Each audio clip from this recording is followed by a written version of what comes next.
So for that walking march, what I want is I want to get to extension. So by extension, I mean this glute should be under my hip. So when I hit, I should have this glute under and it should be firing. Like I could feel this glute on. It's rock solid when I hit the ground. And then this one's gonna go flexion and we're gonna be here. So all we're gonna do is march, hit under the body, and be smooth and relaxed. I'm gonna just see how you look. 10 yards. Yep, yep. Ready, go.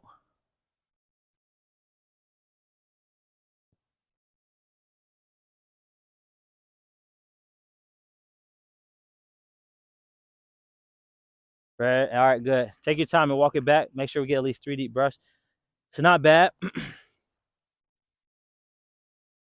So now on this next one, I liked how the legs look. I like how they came up. The left one kicked out a little bit.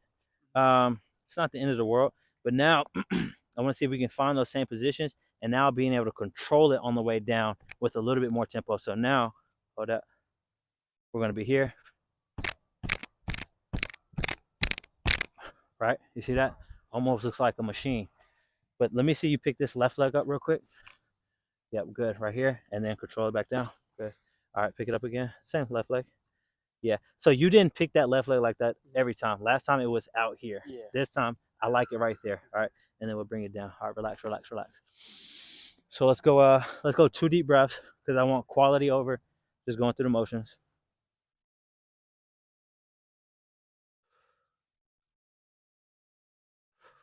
All right, ready whenever you are.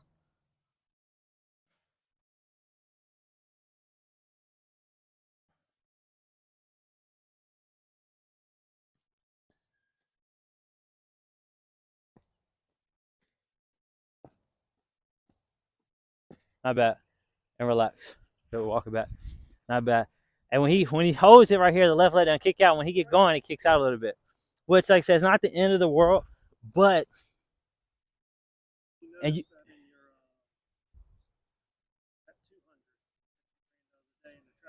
yeah.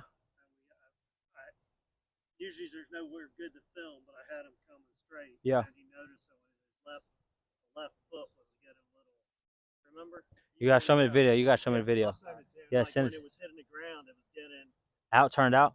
Now, if you watch the fastest sprint, I used to be aware of that, but I'm not as much now because the fastest. More if it's out further out here than it needs to be, right? So I'm gonna get to that. So this, when you're running at top, it depends on where out in the race it was, right? If you're running at top end speed, this leg is gonna come out and it will come out, but it needs to make sure it hits under the body. If it hits in front, we're in trouble.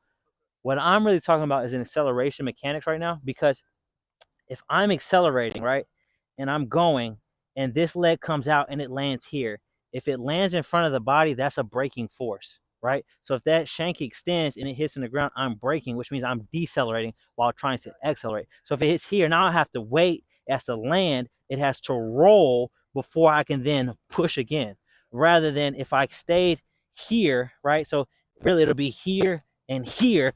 If I keep the knee in great flexion, it'll then be able to just hit under my body, and then I'll be able to keep accelerating, right? So that's where it comes into play. So that's why in the race I'd have to see it, because if he's there and then the foot placement, the thing that happens where this foot like really hits the ground and then the ankle comes out. If you watch fast people in slow motion, and it's a stretch shortening cycle. So a lot of fast people, like their feet will hit out. So I'm not necessarily too worried about that.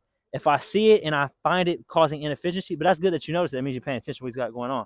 If I feel like that's causing an inefficiency and slowing you down, it may be something we tweak. We may have to strengthen the feet. We may have to do some stuff to make sure the foot can be strong enough on the inside part of the tennis to make sure it's square.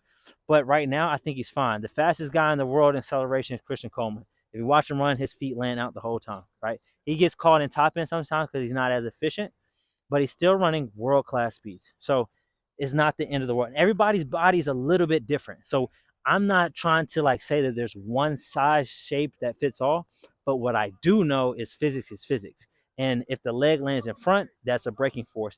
In order to move forward, force must be applied backwards, right? And the way to apply force backwards is I'm hitting in a way that allows me to do that. So I'm technically sound, and then I have the strength where I can actually apply force.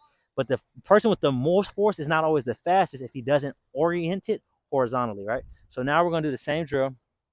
You're going to be in this. And now all I'm doing is causing a little bit of resistance. And what this is going to do is make sure that he's hitting underneath his body. Because if he doesn't hit underneath his body, he's not going to go anywhere, right? So let's go to the cone. We're going to have the same drill here. Relax the body and go.